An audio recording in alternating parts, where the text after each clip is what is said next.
ஏங்க ஒரு மாதிரி இருக்கீங்க? அதுவாங்க, அந்த ரோட்டில் போகிறவங்களாம் எங்களை ஒரு மாதிரி பார்த்துட்டு போகிறாங்கங்க. அதாங்க கொஞ்சம் கவலையாக இருக்குது. வயக்காட்டில் சேத்துல கால் வச்சு குனிஞ்ச முதுகு நிமிராமல் வேலை செய்கிற பெண்களை பார்க்கும்போது சிலருக்கு ஏளனமாக இருக்கலாம்.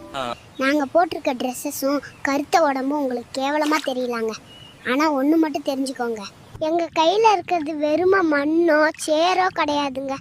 அதுதாங்க இந்த உலகத்தோட உயிருங்க. இங்கே ஏன் பிடிச்சி உழுதுடலாங்க, ஆனால் அந்த மண்ணுக்குள்ளே ஒரு உசுரை நட்டு செடியாக வளர்த்தெடுக்க ஒரு தாய் உள்ளம் வேணுங்க. அந்த தாயில் இருக்கிறவங்க எங்களை மாதிரி விவசாய கூலி வேலைக்கு போகிறவங்க தாங்க. கோட்டு சூட்டு போட்டுக்கிட்டு காரில் போகிறவங்க வேணாம், இந்த நாட்டை ஆளலாம். ஆனால் சேத்துல இறங்கி நாற்று நட்டு அந்த சேத்தை சோறா மாத்திர இந்த தாய்மார்கள் தான் உலகத்தையே வாழ்ற வைக்கிறாங்க. இன்னைக்கு நாங்கள் சேத்துல கால் வச்சு வேலை செய்யலைன்னா நாளைக்கு உங்கள் தட்டில் சோறு இருக்காதுங்க. நாங்கள் செய்கிறது வெறும் கூலி வேலை இல்லைங்க, இந்த உலக